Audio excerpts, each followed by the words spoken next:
Okay, so right now we want to go on and discuss the development of the reproductive system. Okay, so your reproductive system, we agree that it is a collection of the internal and the external sex organs. And we're talking about your ducts, like how you form your ovaries, your testes that are inside, and also how you develop the penis and your clitoris that are outside. Okay, okay, so far so good. Right. So you find out that the development of the genital system has a close linkage with the development of the urinary system. In that, when you were speaking, remember when you were just speaking right now, we would be just linking the staff link was some of the genital system is going to be actually coming. Remember when you're speaking about the mesonephric duct in females, in males, it's going to be forming your ejaculatory ducts in males again, right? Okay, so right, perfect. So what you need to understand is before the seventh week, actually, you can not even be able to distinguish between a male and a female, like phenotypically. Yes, you can at birth, when at fertilization, you now know that XY is going to give a male, XA is going to give a female. But that stage, like that we are at up until around the seventh week, it's an indifferent stage, right? We don't know whether you cannot tell whether the fetus is male or female, right? So the first stage of gonadal development, we call it the indifferent stages, okay, stage, because you do not know whether it's going to be a male or a female, right? So you find that you have formation of things that you call your genital ridges, okay, which are just longitudinal ridges and they are derived from your what? Your intermediate mesoderm. And below them, you'll be finding layers of epithelium, okay, which you call surface epithelium, right? So initially, they don't have any germ cells. They are just like genital ridges formed with, you've got intermediate mesoderm and then surface epithelium, right? But then remember that initially you have got your germ cells, right? They come from your epiblast, right? From the epiblast, they move to the yolk sac, and then in the fourth week, they start to migrate, right, from the yolk sac and all the way, and right, they start to migrate from the yolk sac to come and to lie into the genital ridges, and then as they are moving, they move through the dorsal mesentery of the hindgut, and they will take about 2 weeks, so they will reach in the sixth week. It takes them until the sixth week for them to reach your genital ridges, right? And if they fail to reach, it can result in failure of development of the gonads, okay? So these ones, they've got what you call an inductive effect on the development of your gonads, your germ cells that are coming, right? Right. So when these germ cells arrive, it will cause your your epithelium of the genital ridges. Remember the genital ridge that it says intermediate mesoderm and overlying epithelia, right? Your epithelia is going to form something that you call your primitive sex cords. This is both in males and females. So the combination of your germ cells and your primitive sex cords will form what you call an indifferent gonad. So at this stage, you are still able to form both the testes and your your ovary, right? So this is just trying to show us that you've got your primordial germ cells moving all the way to come and to lie in the genital ridges, which is this one. And then you find that you're forming your primitive sex cords, and this is the body epithelia, right? Perfect. Right. So now in males, on the short arm of the Y chromosome, you actually find a certain gene that you call the SRY gene, right? So this is the one that stimulates development of the male gonad. In the absence of this SRY gene, you form what you call what? You form an ovary, right? So what it does, it's, this primitive sex code that we're speaking about in males, it will cause them to form something that you call your medullary sex cords, okay? And it will also form something, there's something that you call cause formation of something that you call the tunica albiguna, right? If you read your Janquera histologically, it will tell you that this is a layer of dense connective tissue, and it forms around the cords and separates it from the surface epithelia, right? Mm-hmm. Okay, done. So what we need to remember now, your cords, the cords that we're talking about, your cords, we have two types of cells. These germ cells that we have come from your yolk sac, and you are going to have something, your Sertoli cells, right? Now this is when you form your Sertoli cells, right? Remember that your Sertoli cells, they will come from those stellate cells, they are going to come from your surface epithelia of the gonads. Okay, right.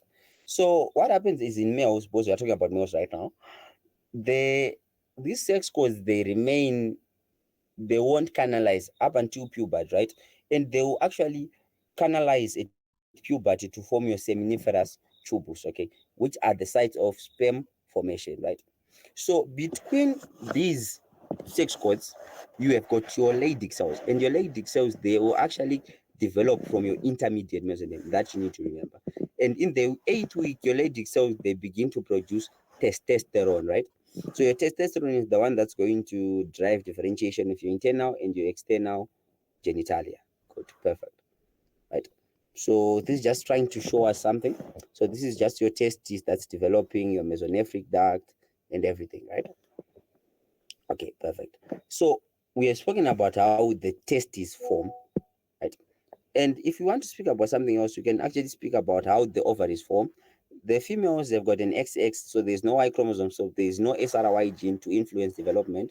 So without it, your primitive sex codes will degenerate and don't form anything, right? But then the epithelia of the gonads, right, the surface epithelia is going to proliferate and produce cortical codes. First difference, right? Initially, in males, you have got your medullary cords, and then in females, your surface epithelia will proliferate to produce your cortical cords, right? But then what happens is in the 3rd week, they will differentiate, right?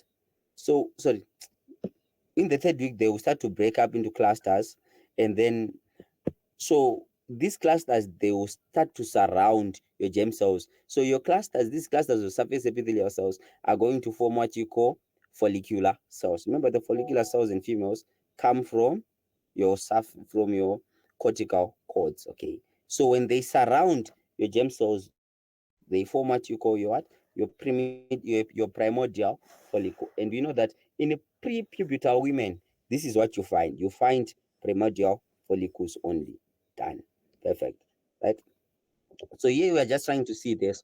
So this is a bipotential gona, means it has got a capacity to form both male or a female, right? And it will have both the duct systems, that is your Mullerian and your Wolffian ducts, or your mesonephric and your paramesonephric duct. And then if we now in males, due to male hormones, your Mullerian inhibiting substance causing degeneration of the Mullerian duct and your testosterone, you are going to start to form your testes, your first difference and everything, right? In females, due to absence of the influence of these hormones, you are going to have regression of the mesonephric duct, and you are going to form your ovary, your uterus, and everything. Perfect. Right. So we haven't started discussing like the formation of the duct system yet. So your gonads, when you have formed them now, they will undergo what you call descent. Okay, so this is very simple. You form something that you call the gubernaculum from the mesenchyme, right? The gubernaculum, you know it in testes, that is, was your testes, they will develop in the dorsal of abdominal wall, right? And then they will pass through the inguinal canal around the 28th day, and then in the 33rd week, 28th week, right? And then around the 33rd week of development, they are going to lie in your scrotum. Okay, but then they will draw with them their blood supply and their lymph drainage and everything, right? Mm-hmm. Right. So you find something in adult males that you call the scrotal ligament, which is just like remnant of the gubernaculum. But then in females now, initially they will migrate in a similar fashion to the testes, like from the posterior abdominal wall, but they are just going to lie within the true pelvis. They don't go into deep down, right? And then the gubernaculum will now form the ovarian ligament and the round ligament of the uterus. Done. Right. This one's not important. Yeah, perfect. Uh-huh. Okay. So when testes now, you can have an undescended testes. Okay. When testes fail to descend, you can have a condition that you call cryptorchidism, which is just absence of testes in the scrota. Right. And then also you can also have something that you call an ectopic testis. Just when you say ectopic testis, we just mean your testis is occurring in the abnormal position. So if your testis is still lying in the abdomen, you can call that an ectopic testis, but it results in what something that you call infertility, right? Right, perfect. So now we want to move on to the duct system and everything else, right? So I remember just mentioning these ducts in passing. You've got something that you call your mesonephric duct and your paramesonephric duct. Okay, so your Wolffian and your Mullerian duct. So in males, you want to remember that you have got the one that's dominant is your mesonephric duct. Okay, so in the presence of your testosterone produced by your Leydig cells, your mesonephric duct will form your male genital duct. That is your efferent ductus, your epididymis, your vas deferens, and your seminal vesicles. Done. But then the paramesonephric duct will degenerate due to anti-Mullerian hormone, right? And this is going to result in formation of your appendix testis, right? And also, lastly, before we move to speak about females, there is also something that wait, uh-huh, there is something that we just need to speak about as well. Your mesonephros will form something that you call your what you call it, epi something that you call your epididymis, or something that forms the your epigenital tubus and your paragenital tubus, right? So your epigenital tubus are going to fuse with your efferent ductus, right?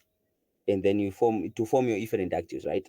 That you need to remember. That's your epigenital tubus. But your paragenital tubus, they don't fuse with anything, but instead they are going to form something that you call the paradidymis, which is the vestigial structure.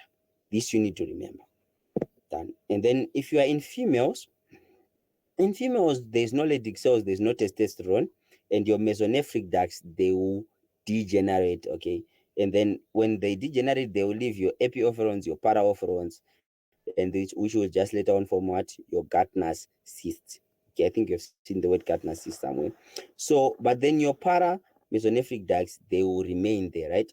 So what happens is your paramesonephric duct, they are going to fuse inferiorly, but then the cranial portion will form your fallopian tubes, then your horizontal portion again your fallopian tubes, and then distally they fuse to form your uterus, your cervix, and the upper third of the vagina, right?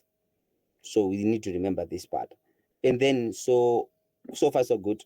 And then but then the lower third of the vagina is going to come from lower third from the vagina is going to come from your sinovaginal bulbs. Okay, your sinovaginal bulbs are going to be derived from your pelvic part of the urogenital sinus.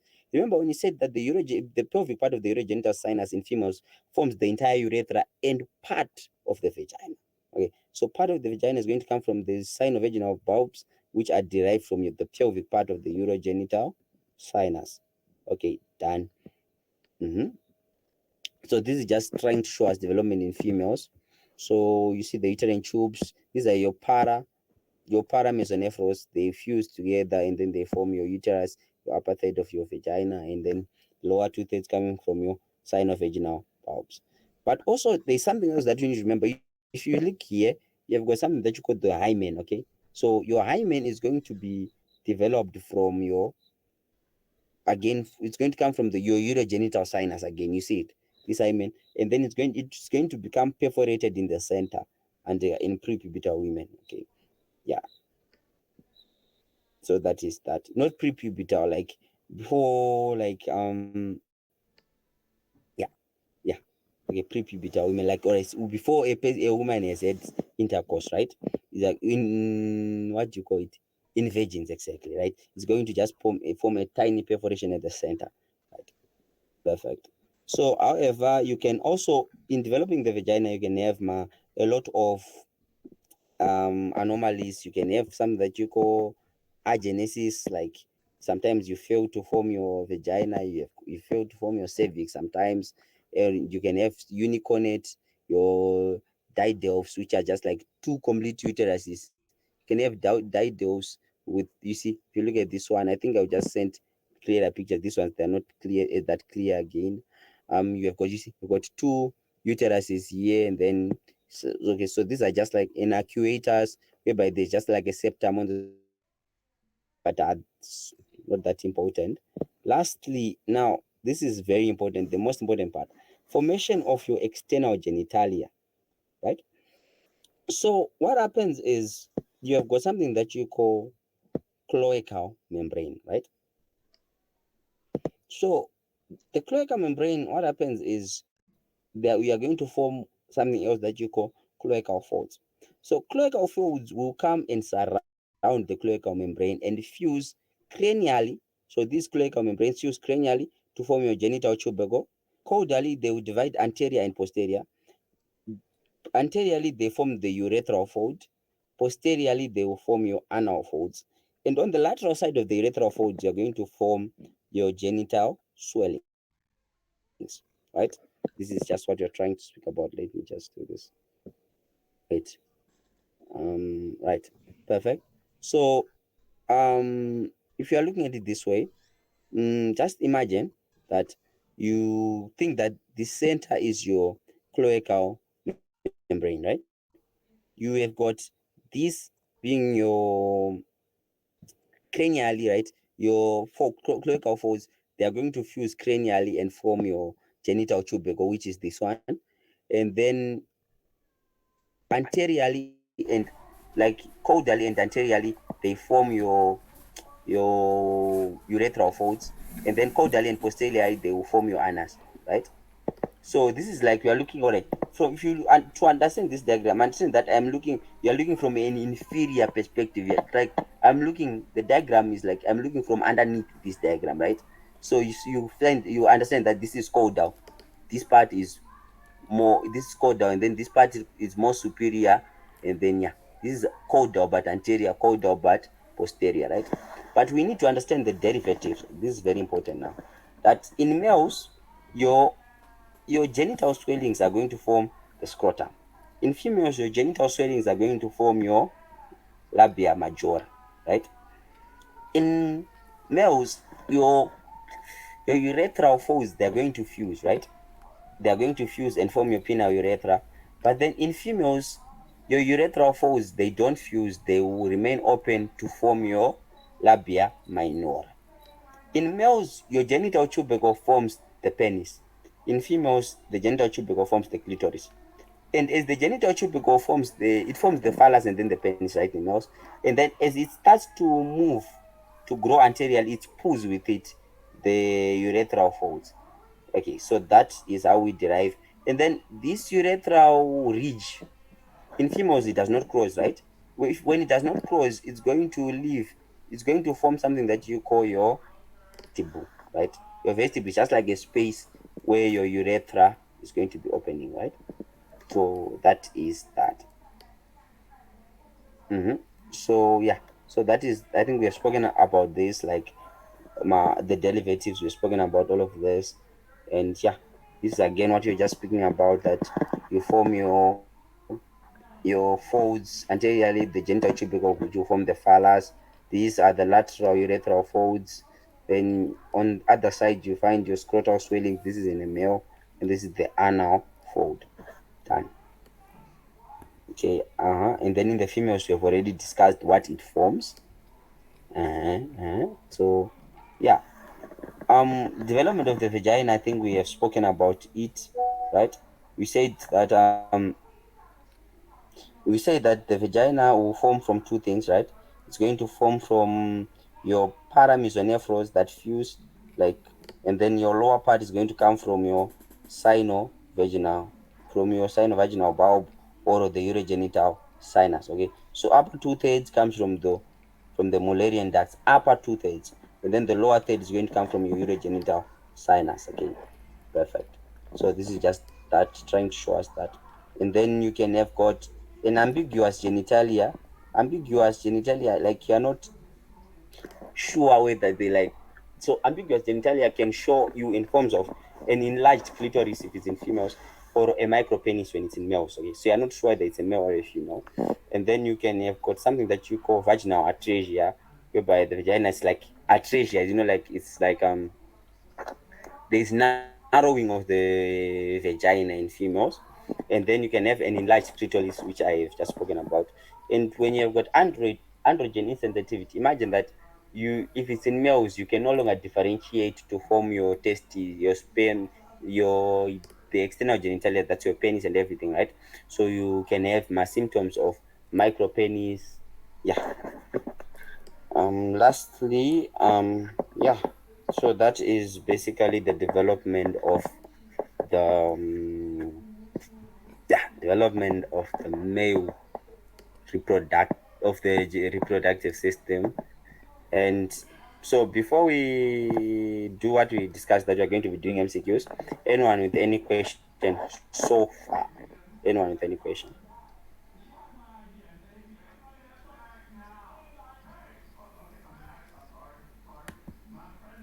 Question.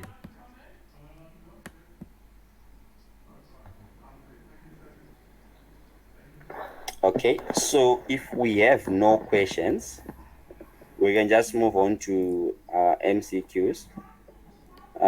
Right, perfect. Um, what is that prayer? Oh, okay, perfect. Okay, right. Starting with this one, it says para-ophrons are rudimentary mesonephric duct. Okay, so this is true in females. We said in females, you form your para-ophrons and your epiophrons. Your para-ophrons and your epiophrons are going to form your Gardner cyst. Okay, especially your para-ophrons, right? Done. Then the Gardner cyst and your appendix testis are vestiges originating from the paramesonephric duct. This is false. Your Gardner cyst is the remnant of your mesonephric duct. Appendix testis, it is paramesonephric. Then your paragenital tubes join with the root testis. Remember, I said your epigenital tubes are the ones that join the root testis. Paragenital tubes, no. Sexually cells produce testosterone hormone. This is false. It is actually your Leydig cells. Then hymen, if form is formed from the urogenital sinus. This is true. I just mentioned it, that it comes from the urogenital sinus. Cervix from the urogenital sinus. False. Cervix comes from the paramesonephros. Then a third of the urogenital sinus and two-thirds of the paramesonephros forms the uterus. False.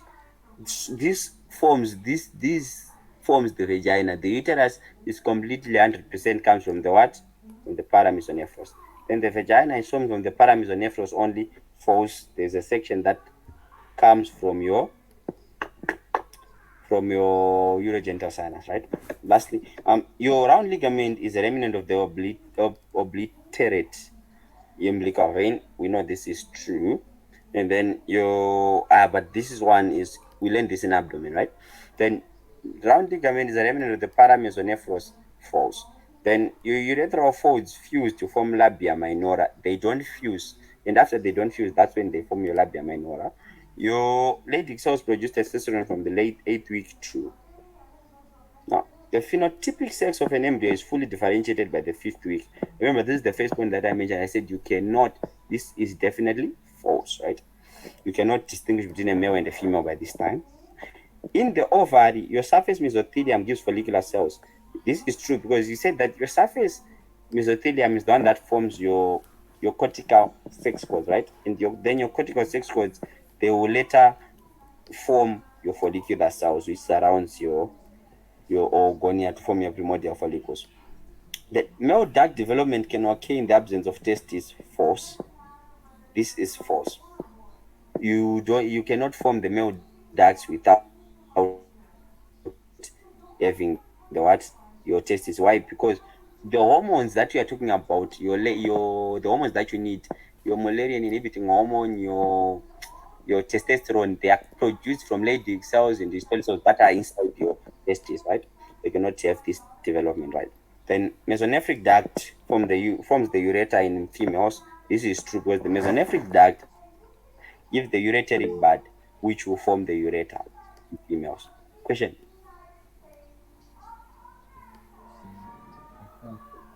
Yeah?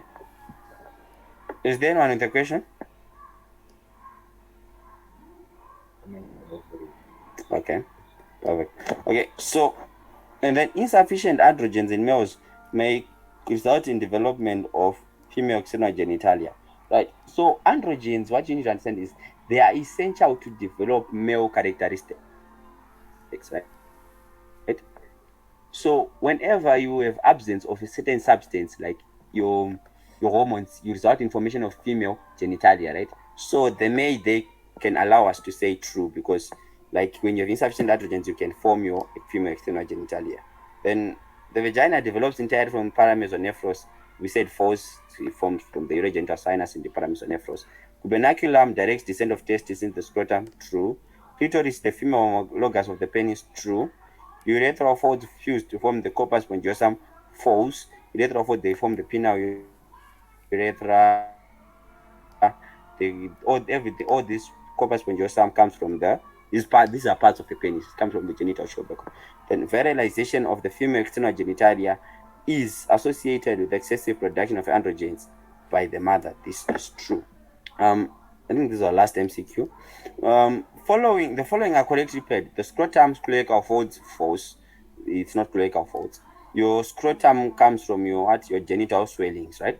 Your labia minora urethral fold, yeah, true. Yeah, we said they don't actually fuse. And then your hypospadias, incomplete fusion of the scrotal swellings. Focus hypospadias, your poo is opening on the ventral aspect of the penis, right? Your urethra is opening on the ventral aspect of the penis. And then the clitoris from the genital tubercle, this is true. Labia majora genital swelling, true. Then, oh yeah, one more. Development of the gonads. Gonads can clearly be distinguished as male or female by fifth week, we said false. In the testes, cortical sex cords form seminiferous tubus. What cortical? We said false, right? We said it is actually medullary. In the ovary, medullary cords form follicular cells. False is the cortical. Then interstitial tissue develops from intermediate mesoderm. We said true. Failure of germ cells to reach developing gonads will result in female gonadal dysgenesis. True. Um, Regarding the development of the genital duct, in males, Leydig cells produce malaria inhibiting substance and whatever. That's false. It actually comes from the Sertoli cells, right? The caudal portion of the paramesonephric duct fused to form the uterine canal, true. Then in males, the mesonephric duct forms vas deferens and the epididymis. So this is actually, yeah, this is actually true. And then in the urogenital sinus contributes to formation of the vagina, true, lower third. Persistence of uterine septum can cause biconjugate uterus. This is true again. Okay, so with this, we are done with the embryology of the pelvis, the embryology of our urogenital system. Anyone with any question? Panache Primrose, yeah.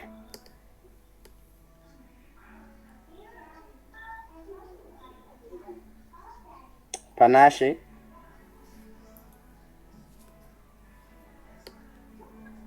David, ndokumbira uze uexplain kunobva malabia minora nemalabia majora cause like langman anoita sokuti kuda zvinobva kuntu kwakasiyana. Yes, they actually come from two things.